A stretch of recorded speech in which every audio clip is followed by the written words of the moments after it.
सुप्रभातम। ज्ञान विविध चैनल में आप सभी का शेर सूर्यमल अपनी आचार्य संस्कृत महाविद्यालय में हार्दिक स्वागत अभिनंदन। आज हम उत्तर रामचरित का जो द्वितीय अंक है जो कल ही समाप्त हो गया था, उससे प्रथम अंक समाप्त हो गया था, द्वितीय अंक को हमने प्रारंभ किया था। उससे आगे की जो कथा वस्तु है उसको हम पढ़ना प्रारंभ करते हैं। तो उसमें वन देवता का प्रकरण वो चल रहा था। तो वन देवता कहते हैं अयम अध्ययनम प्रत्युह, कि अध्ययन में यह विघ्न है। तो आत्रेय कहते अन्यश्च, और भी विघ्न है। वन देवता कहते हैं अथ परः कः, वह और कौन सा दुख है। तो आत्रेय कहती है अत स ब्रह्म ऋषि एकदा माते नंदिनी स्वनाय नदी तस्याम अनुप्रपन्न है। कहते हैं कि इसके अनंतर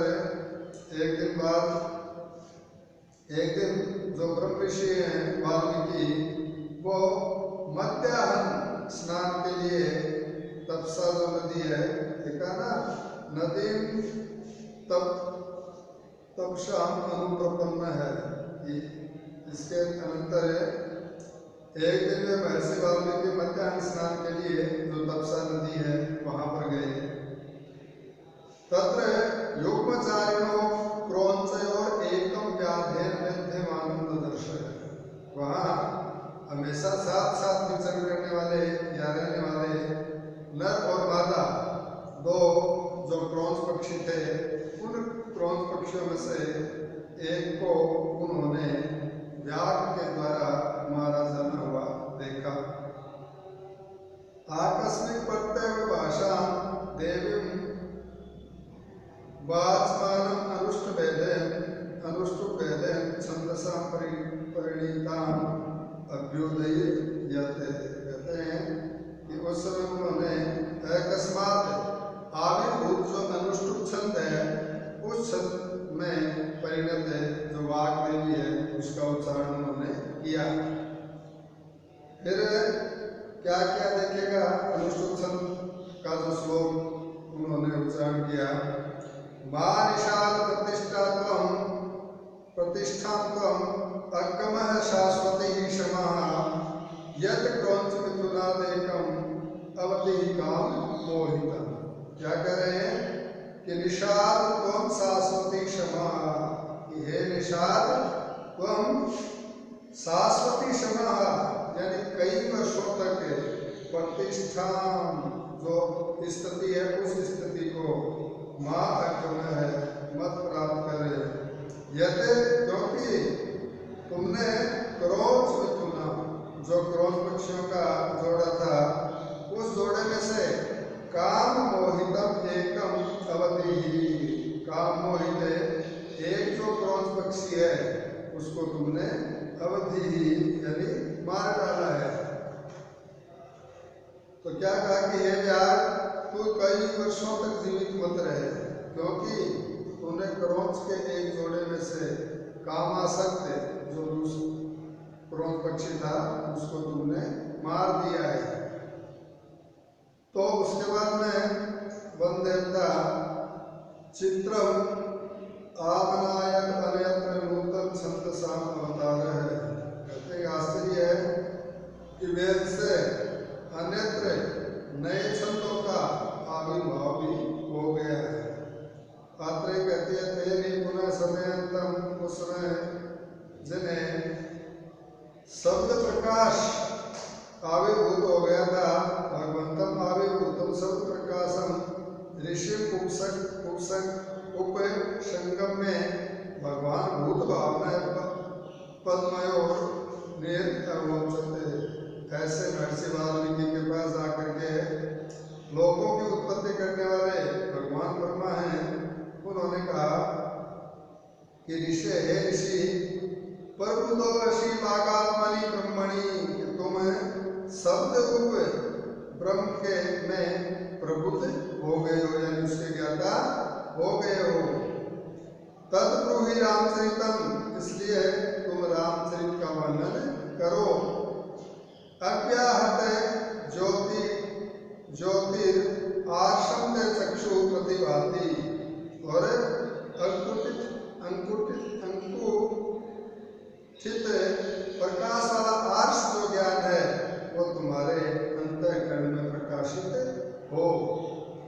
आते कवि ऋषि इति उक्त्वा अंतर्हित है, तुम आदि कवि हो, यह कहकर वो अंतर ध्यान हो गए। अतः भगवान प्राचीन से प्रथम मनुष्य सुशब्द ब्रह्मणा तादृशम विवर्तम इतिहासम रामायणम परिणीनाम्य।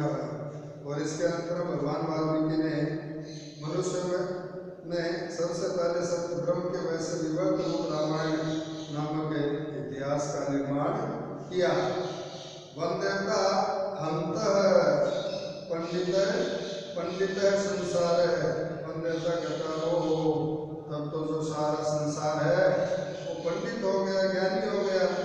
पात्रे कहती है तस्मात् एवं ब्रवीमि तत्र महान अध्ययन प्रत्यु है इति, इसलिए तो मैं कह रही हूँ कि वहाँ जो अध्ययन है उस अध्ययन में बड़ी बात है। वंदेवता कहते हैं ठीक है। आत्रेय कहते विश्रांतास्मि भद्रे, मैं विश्राम कर चुकी हूँ आर्य। संप्रत्यगस्य आश्रमस्य पंथानं ब्रूहि, संप्रति इस समय तो जो अगस्त ऋषि हैं उन अगस्त ऋषि के आश्रम का जो मार्ग है, जो रास्ता है वो बतलाओ। वंदेवता कहते इतः पंचवटीम अनुप्रविश्य गम्यताम अनेन गोदावरी तीरेण, यहाँ से जो पंचवटी है उस पंचवटी में प्रवेश करके गोदावरी के इस किनारे से आप चली जाइए। आत्रेय कहते शास्त्रम आंसू भर करके अभी एतत् तपोवनम, क्या यह तपोवन है? अभी ऐसा पंचवटी, क्या ये पंचवटी है? अभी शरीरी इयं गोदावरी, क्या ये गोदावरी नदी है? अयम अभी गिरि प्रस्रव है, क्या यह प्रस्रव पर्वत है? अभी जन स्थान वन देवता तुम वासंती, क्या तुम जन स्थान की देवता वासंती हो? वन देवता करते हैं तथेतत् सर्वम, यह सब कुछ वैसा ही है। तो यहाँ पर देखिएगा, हम पहले चर्चा कर चुके हैं छंद के विषय में। तो कहते हैं कि छंद जो होते हैं वो दो प्रकार के होते हैं, एक होता है वैदिक छंद और दूसरा होता है लौकिक छंद। रामायण से पहले लौकिक छंद में कविता नहीं थी। सर्वप्रथम क्रौंच जो वध है उससे व्यतीत महर्षि वाल्मीकि के अंतःकरण मां निषाद इत्यादि के रूप में लौकिक छंद की उत्पत्ति हुई। इसलिए वन देवता आश्चर्य प्रकट करते हुए कह रहे कि वैदिक छंदों के अतिरिक्त लौकिक छंद का भी आविर्भाव हो गया है। उसके बाद में श्लोक है स एष ते वल्लभ बंधु वर्ग प्रासंगिकीनां विषय कथानां त्वां नाम शेषामपि दृश्यमान प्रत्यक्ष दृष्टामिव न करोति। कह रहे हैं कि प्रासंगिकी कथानां यानी प्रसंग में आई हुई जो कथाएं हैं उन कथाओं के विषय दृश्यमान है, जो विषय है वो दिखाई दे रहे हैं। शह एषः ते, और वे ये तुम्हारे वल्लभ बंधु वर्ग है, जो प्रिय बंधु लोग हैं। नाम शेषाम, वो नाम मात्र से अवशिष्ट। अपि त्वां भी तुमको न है यानी हमें प्रत्यक्ष दृष्टांत, प्रत्यक्ष देखी जाती हुई की तरह करोति यानी करते हैं। क्या कर रहे हैं कि प्रसंग से आए हुए कथाओं के विषय और दिखाई देते हुए ये तुम्हारे प्रिय बंधु लोग नाम मात्र से अवशिष्ट हुए तुमको हमें प्रत्यक्ष देखी जाती हुई की तरह कर रहे हैं। आगे फिर वासंती स अयम स्वागतम, भय के साथ अपने मन ही मन में कथम नाम शेषे इति है, नाम शेष ऐसा क्यों कह रही है? प्रकाशम किम अत्याहितम सीता देव्या, और प्रकट बोलकर कहती है कि आज ये क्या सीता देवी का कोई महान यानी बहुत बड़ा सीता देवी के साथ कोई बहुत बड़ा अनर्थ हो गया है। आत्रेय कहते हैं न केवलम अत्याहितम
वंश के जो बड़ी रानियां हैं वो तो अभी जीवित है, फिर भी इस प्रकार का अनर्थ कैसे हो गया?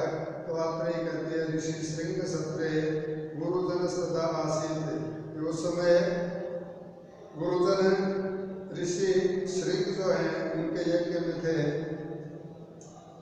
संप्रति परिसमाप्तम तद 12 वार्षिकम सत्रम। और संप्रति 12 वर्ष में समाप्त होने वाला वह यज्ञ समाप्त हो गया।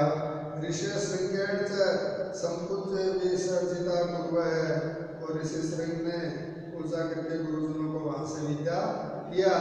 ततो भगवंती अरुंधति ना अहम वधु विरहिता अयोध्या गच्छामि इति आह। तो भगवती अरुंधति ने मैं वधु सीता से रहित अयोध्या में नहीं जाऊंगी ऐसा कहा। तदेव राम मातृभिर अनुमोदितम। तब राम की माताओं ने उसी वचन का अनुमोदन किया। तद अनुरोधात् भगवतो वसिष्ठस्यापि श्रद्धा वाल्मीकि वनं गत्वा तपस्यामः इति। उनके अनुरोध से भगवान वशिष्ठ भी की भी इच्छा हुई कि हम लोग वाल्मीकि के वन में जाकर निवास करें। वासंती कहती है कल से राम भद्र के आचार्य है। संप्रति वे राम भद्र क्या कर रहे हैं? आत्रे कहते हैं राजा राजकर्तु अश्वमेघ परक्रांत है। उन राजा रामचंद्र ने जो अश्वमेघ यज्ञ है उसको प्रारंभ कर दिया। वासंती कहती है अहधिक प्रीणितम अति। हाय धिक्कार है, क्या उन्होंने दूसरा विवाह भी कर लिया? आत्रे कहती है शांतम नहीं, शांत हो जाओ, ऐसा कुछ भी नहीं है। वासंती कहती कातरी यज्ञ से धर्मचारिणी। तो यज्ञ में उनकी शय धर्मचारिणी यानी उनकी धर्मपत्नी कौन है? आत्रे कहते हिरण्य में सीता प्रतिकृति गृहिणी कृता। स्वर्ण निर्मित सीता की मूर्ति जो है, प्रतिमा जो है, उसको उनकी धर्मपत्नी बनाया गया है।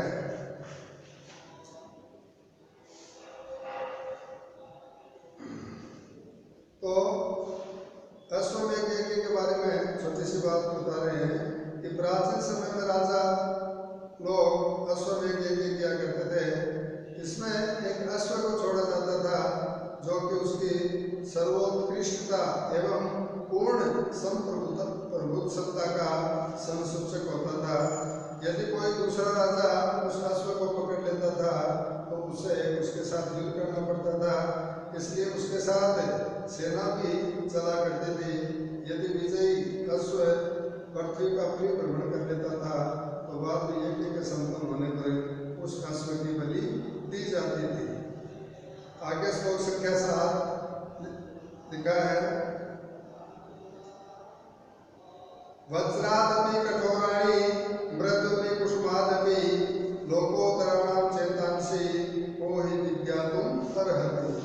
कह रहे हैं कि वज्रादपि कठोराणि, वज्र से भी कठोर, कुसुमाद अपि मृदुनि और पुष्प से भी कोमल, लोकोत्तराणां चेतांसि इसे लोक में जो श्रेष्ठ लोग हैं उनका जो चित्त है कह विज्ञातुम् अर्हति, उसको कौन जान सकता है। तो कह रहे हैं कि वज्र से भी कठोर, कुल से भी कोमल है, जो लोग श्रेष्ठ पुरुषों के चित्त को कौन जान सकता है। तो आत्रेय कहती है विश्रिष्टस्य वामदेवानुमंत्रितो वेद्यास्व है कि महर्षि वाम के द्वारा अभिमंत्रित है, यानी जो अश्वमेघ यज्ञ का पवित्र जो अश्व छोड़ा गया है, घोड़ा छोड़ा गया है, वह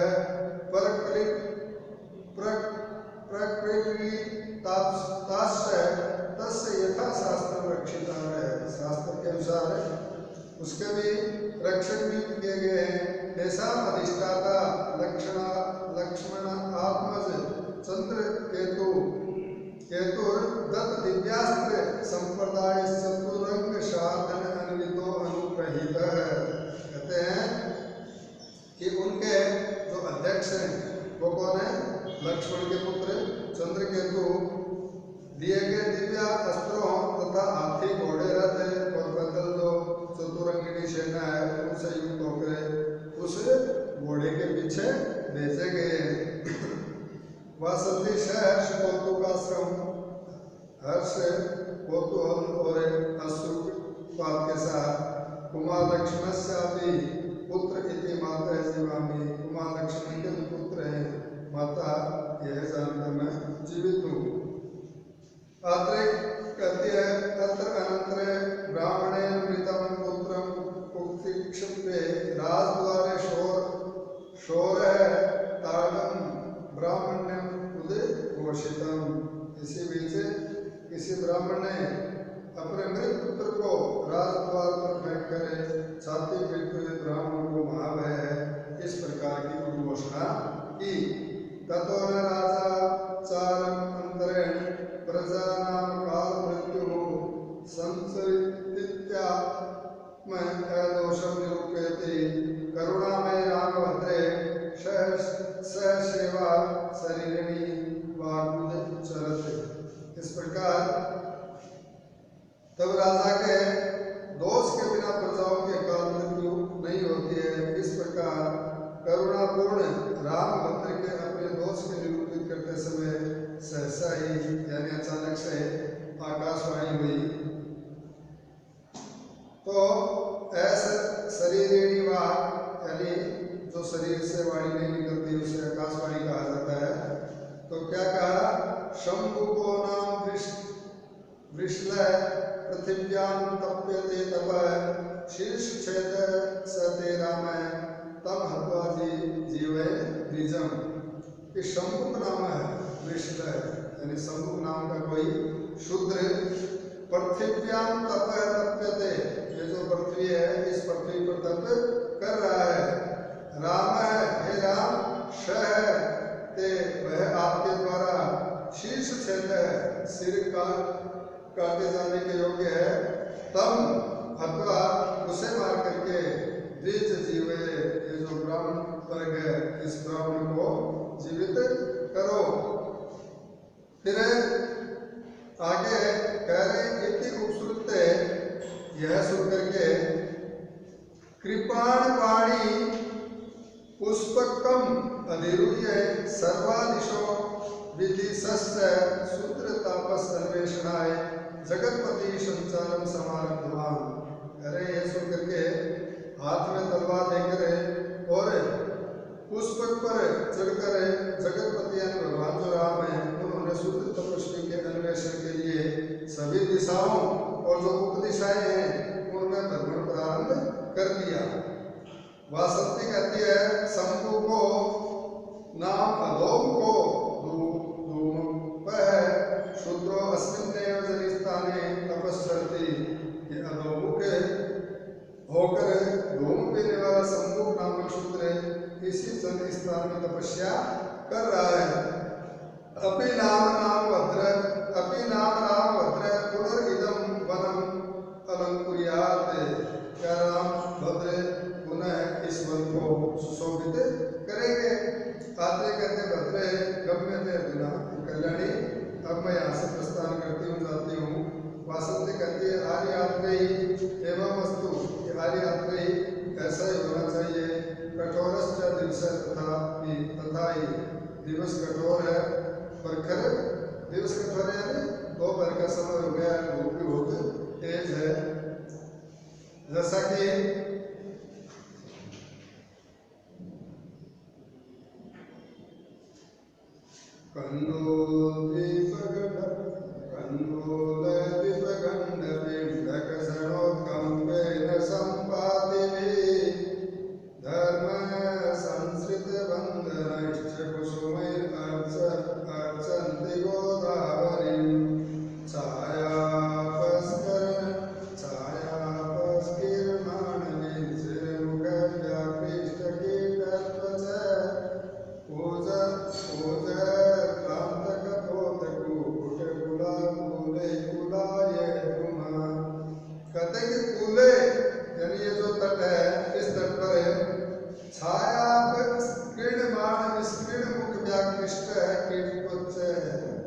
छाया में चोंच से अपनी चोंच के द्वारा पृथ्वी को कुरेदने वाले कोई आदि पक्षियों के मुख को खींचेंगे।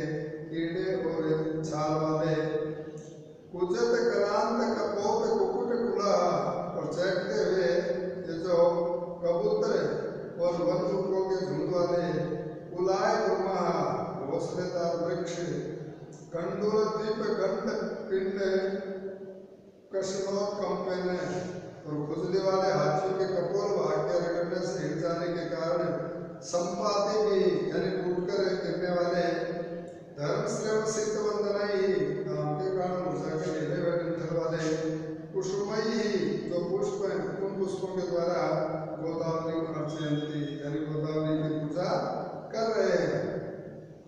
तो कह रहे तट पर छाया में जोश से पृथ्वी पर कूदने वाले पक्षियों के मुख से खींचे गए कीड़े और छाल वाले और चहकते हुए खिल कबूतर और वनमुखों के झुंड वाले घोंसलेदार वृक्ष, खुजली वाले हाथियों के कपोल भाग के रगड़ने से हिल जाने के कारण टूट टूट कर गिरने वाले धान के कारण मुरझा के ढीले हुए डंठल वाले फूलों के द्वारा गोदावरी की पूजा कर रहे हैं। आगे इति परिक्रम में निष्क्रांत है, इसके पश्चात घूमकर दोनों का प्रस्थान इति शुद्ध विष्कंभक है, इस प्रकार शुद्ध विष्कंभक है वह यहाँ पर समाप्त होता है। तथा प्रविशति शयदयो तत् खड्गे राम भद्र है, उसके बाद दया के साथ खड्ग को उठाए हुए राम है वो वहाँ प्रवेश करते हैं।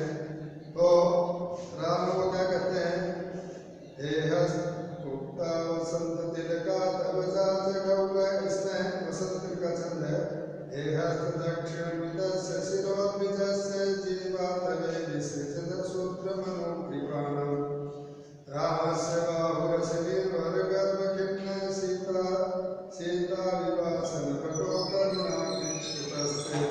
अरे कि हे दक्षिण हस्त है, कि हे दक्षिण हस्त है, द्विजस्य मृतस्य यानी जो ये ब्राह्मण है इस ब्राह्मण के मरे हुए, शिशो हो जीवा तवे जो बालक है उस बालक को जीवित करने के लिए शूद्र बनो कृपाणम जो शूद्र तपस्वी करे, तलवार विस्तृत यानी छोड़ो, निर्भर गर्भ खिन्न सीता विवासन पटो, पूर्ण गर्भ के बाद से खिन्न सीता के निर्वासन में समर्थ है, रामस्य भाव कृषि राम का भाव है, ते करुणा कुत है, ते यानी तुम्हें करुणा कुत है यानी दया और कहाँ से होगी। तो कह रहे कि हे दक्षिण हस्त ब्राह्मण के बालक को, मरे हुए बालक को जीवित करने के लिए शूद्र तपस्वी पर तलवार छोड़, परिपूर्ण गर्भ के भार से आलस्य युक्त सीता के निर्वासन के समर्थ राम का भाव है, तुम्हें दया कहाँ से होगी। उसके बाद आगे कथनचित प्रहृदय इसी तरह से प्रहार करके कृतम राम सदृशम कर्म है, राम के योगे कार्य किया, अभी जीवेत से ब्राह्मण पुत्र है और क्या है ब्राह्मण पुत्र जीवित हो गया होगा, पर से प्रवेश करके दिव्य पुरुष का प्रवेश होता है और वो कहता है जय गुरुदेव है कि महाराज की जय हो। फिर श्लोक आता है, तो श्लोक में संजीवित शिशुरसो मम चेयमृत्रिद्धि सम्मुख एष शिरसा चरणो, दत्ता भये भये यमातपिदन्नदाय संजीवित शिशुरसो मम चेयमृत्ति, सम्मुख एष शिरसा चरणो, ततस्ते सत्संगजानि विदनान्यपितारयन्ति।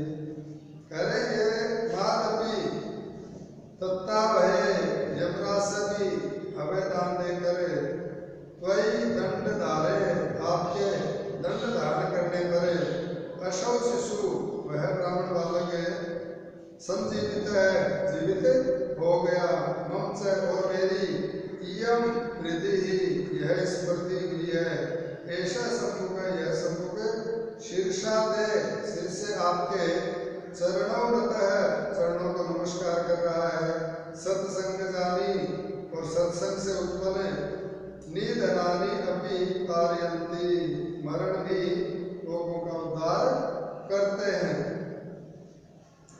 उसके बाद में राम द्वयमपि प्रिय न है, हमें दोनों ही प्रिय हैं। तद अनुभूयता उग्र से तपस्या परिपाक है, इसलिए उग्र तपस्या का जो फल है उसको भोगो। और कहते हैं यत्र आनंदास्य मोदास्य यत्र पुण्यास्य संपद धैर्याचरणाम ते लोका तेजसा सद्भुते शिवा। कहता है यत्र आनंदास्य, जहाँ आनंद, मोदास्य मोद, यत्र पुण्यास्य जहाँ पवित्र संपद है विभूतियाँ, वैराजा नाम है, वैराज नामक तेजसा तेजोमय लोक है लोक, ते शिवा संतो वह तुम्हारे लिए मंगलमय हो। कहने का तात्पर्य है कि जहाँ पर आनंद और मोद है यानी सुख है, तथा जहाँ पर पवित्र विभूतियाँ हैं, वैराज नामक तेजोमय वे प्रसिद्ध लोग तुम्हारे लिए मंगलमय हो। फिर आगे शंभु का वो कह रहे हैं स्वामी कि प्रभु युष्मत् प्रसादाद एव एष महिमा, कि आपकी कृपा से ही यह कार्य हुआ है, यानी आपकी कृपा से ही मेरी यह महिमा है। किम अत्र तपसा, इसमें तपस्या ने क्या किया, अथवा महत् उपकृतम तपसा, अथवा तपस्या ने बड़ा उपकार किया है। तो आगे जो छंद है, श्लोक है, उसमें मंदाक्रांत छंद है। अन्वेष्टव्यो यदसि भुवने लोकनाथ शरण्यो मामान्वेष्ये नियमृगलकं योजनानां शतानि क्रान्त्वा प्रातः सह्य तपसां सम्प्रसादोऽन्यथातो वायोध्याया पुनरुपगमो दण्डकायां वनेव। करे भुवने अन्वेष्टव्य, यानी ये जो लोक है इस लोक में अन्वेषण के योग्य, लोकनाथ है शरण्य, और इस लोक के स्वामी शरण्य यानी शरण देने वाले, यत नाम वृषलकम, यानी जो मुझ उत्सिक शूद्र को अन्वेषण करते हुए योजना नाम शतानी, सैकड़ों योजनों को क्रांत्वा यानी नाम करके यह प्राप्त ऐसी यहाँ आए हो। यह इस विषय में शह तपसां प्रसाद है, वह तपस्या का अनुग्रह है। अन्यथा तो वह अयोध्या, आपका अयोध्या से दंडकायाम बने, दंडकारण्य वन में वह पुनः उपगम है, पुनः आगमन कैसे होता। उसके बाद में राम वो कहते हैं किम नाम दंडकेयम, क्या यह दंडकारण्य है। सर्वतोलोके हाथ कथा, सभी और देखते और कहते हैं हाय कैसे। तो आगे श्लोक देखते हैं। स्निग्ध श्यामा क्वचित परतो भीषणा भोग रूक्षा, स्थाने स्थाने मुखर ककुभो जान्वितै निर्जनाः, एते तीर्था श्रमगिरिसरे गर्तकान्तारमेष्टा, सन्दृश्यन्ते परिचितभुवो दण्डकारण्यभागा। करे क्वचित स्निग्ध श्यामा, कहीं स्निग्ध और श्याम वर्ण वाले, अपरतः और दूसरी ओर भीषण भोग वृक्ष, भयानक विस्तीर्णता से वृक्ष, स्थाने स्थाने निर्झराणाम, स्थान स्थान पर झरनों के, झांकृत ही झंकार युक्त जो शब्द हैं उन शब्दों से, मुखर ककुभ है शब्दापान जो दिशाएं हैं उन दिशाओं से युक्त, तीर्थ आश्रम गिरि शरित गर्त कांतार मिश्रा, तीर्थ आश्रम है, पर्वत है, नदी है, गड्ढे और दुर्गम मार्गों से युक्त, परिचित भू है, परिचित भूभाग वाले, एते दंडकारण्य भागा, ये जो दंडकारण्य है उस दंडकारण्य के भाग सदृश्यन्ते यानी दिखाई पड़ रहे हैं।